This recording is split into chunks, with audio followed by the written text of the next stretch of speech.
It's the Mix 101.5 Radiothon for Duke Children's. With Kyle, Brian, and Sarah from Mix Mornings.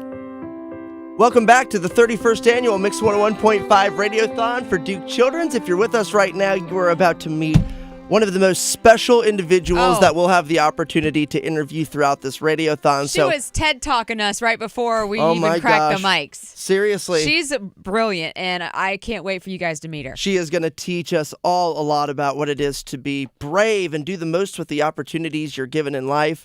But before we get to Sosa, let's give you the numbers one more time. 919-684-1015. That's the number to the phone bank. So if you're feeling it right now, if you want to donate toward this matching hour, all thanks to an anonymous donor, call 919-684-1015 or text Duke Kids. One word, Duke Kids, to 34984. That's Duke Kids to 34984. And quick shout outs to Nicole in Raleigh, Amanda in Raleigh, Scott and Carrie, and Nancy in Clinton. We are honored to have an adult with us.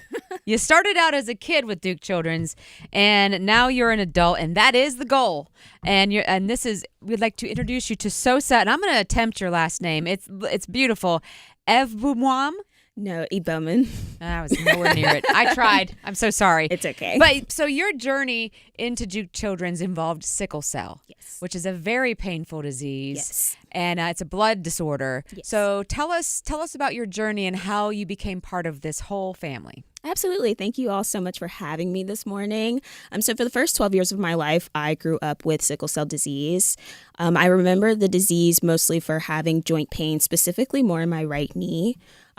Through all the trials and tribulations, being in and out of the hospital, I developed just a plethora of different medical complications, such as having iron overload, and then I had to get monthly blood transfusions. So during those first 12 years, I tried to keep more my medical and, school life separate, just because at the time it felt sickle cell disease wasn't really as understood for children. It was discovered that I was having what was known as multiple mini strokes in my brain. And so at a time where sickle cell disease was classified as uncurable, we needed to find a cure. Wow. Yeah. No kidding. That's daunting. Well, yeah. Here you are. You mentioned the first 12 years of your life, and you spent your 13th birthday at the hospital, which was part of a 60-day run where you were sitting there at Duke Children's Hospital, and we were just talking about how we visited the new wing and the rooms are bigger, and that's all because of 30 years worth of compounding donations, people stepping up and making it happen. So I love your perspective, Sosa, on just how important all those little things inside of the room are. Mm-hmm. Yeah. During that time also, just the hospital itself, the unit was such a special time. I remember spending my 13th birthday in the hospital. They tried to do everything that they could for a young woman becoming a teen. So I remember I had a 3-tiered cake that they made specially for me. Nice. I was obsessed with cheetah print and zebra print at the time because it was 2012. Don't look at my shoes. So they ended up making this amazing cake, and I was also really into fashion, and purple has and always was my favorite color. So it was just this colorful, amazing birthday party. To this day, I say it's one of the best birthdays I've ever had. Wow, that's something. It was at a time, it was just such a tumultuous time that I just at least have that fond memory of, because despite my trials and tribulations throughout of having sickle cell disease, I had never spent a birthday in the hospital. So even though I had to, I was really thankful that they made it really special. And another important time, Christmas is coming up. So you think about those important moments. It's your 13th birthday. You're turning 13. That's monumental. And the fact that they were able to preserve your childhood and keep that a happy memory is really important. And the same goes with Christmas for the 117 kids that are in that hospital right now as I give you the numbers. 919-684-1015 is the number to the phone bank. And remember, every single dollar you donate this hour is doubled. You can also text Duke Kids to 34984. Sosa, from the three of us and Jim Kelly, we are so proud of you because we read your life story and we're like, man, I'm so sorry they had to experience all that. But at the same time, I know it made you who the person you are today, so it's just kind of like this beautiful thing, how it's unfolded for you. But a moment ago, you said there wasn't a cure when you began life. You didn't know what this was going to turn in for you. Let's fast forward to 2012 when you got a transplant that was a complete success. And I love this in our notes, in all caps, curing her of her sickle cell disease. Now we are at a point in life where you are doing big things for yourself. Yeah, you are. You've graduated from UNC. You look like you just got straight off a TED Talk platform. And here we are with big things happening in your life. And I've said this a few times over the last couple days. Makes sense why we talk to so many kids, because there are so many kids at Duke Children's.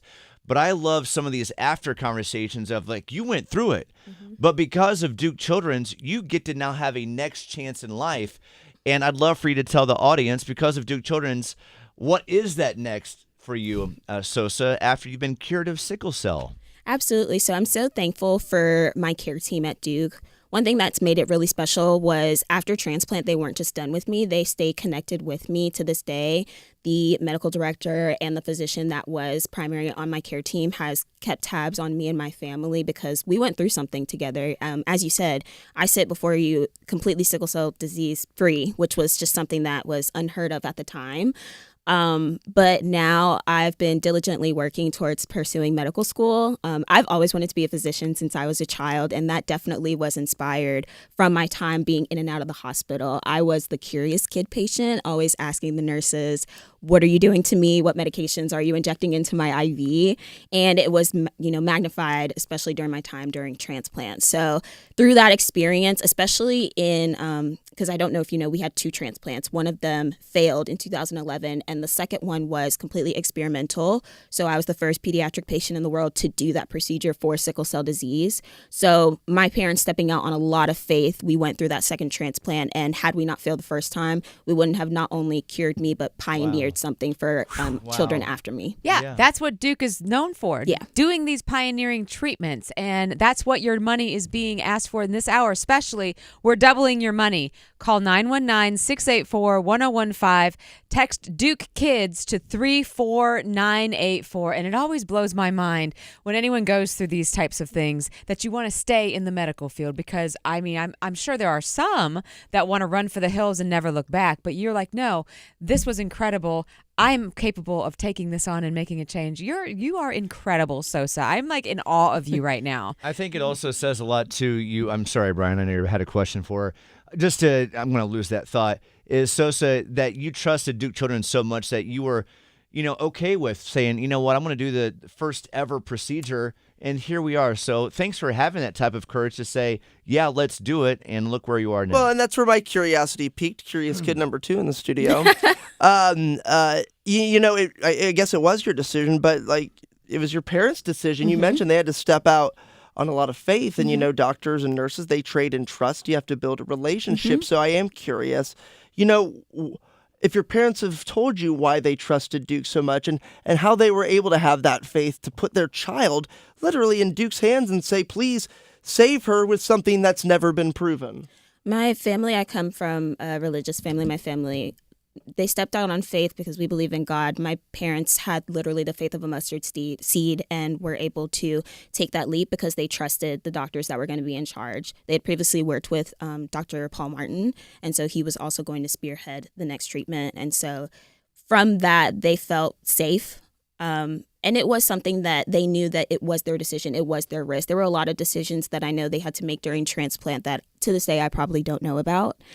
But they also trusted me. They trusted me in the sense of I was an ideal candidate because they knew that they were going to get the information that they needed from me because I was the curious patient.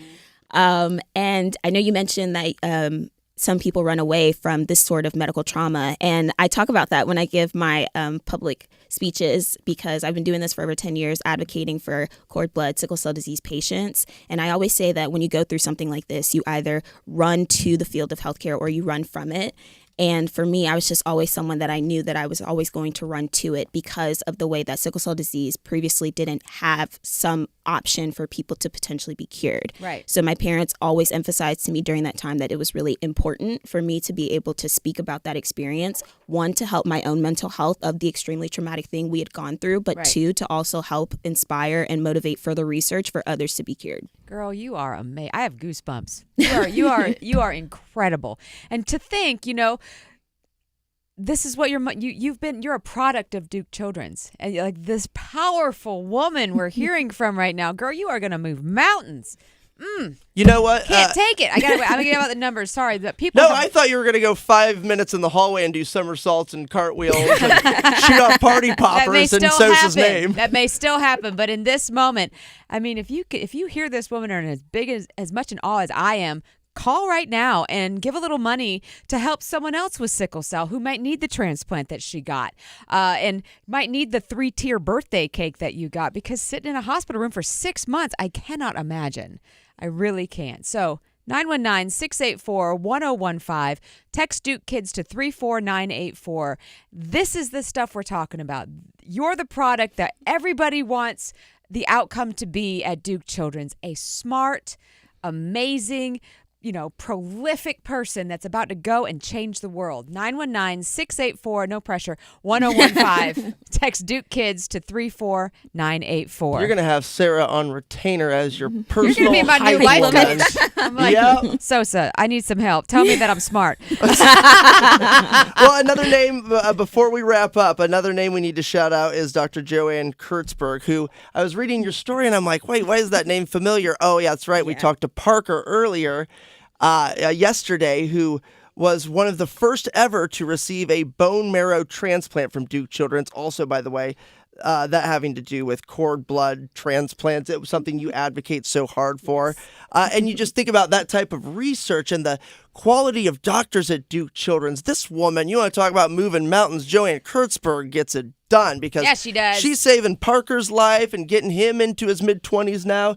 And then she also performed your surgery. What do you have to say about just the quality of doctorship? See, I should have been a doctor, right? From Joanne Kurtzberg. Wow. Dr. Kurtzberg is an incredibly brilliant woman. I am always in awe every single time that I've spoken to her. Even before I have been able to return to her program, she has always been someone that, because we both, she does speeches and so do I, we've crossed paths even before my return to Duke myself.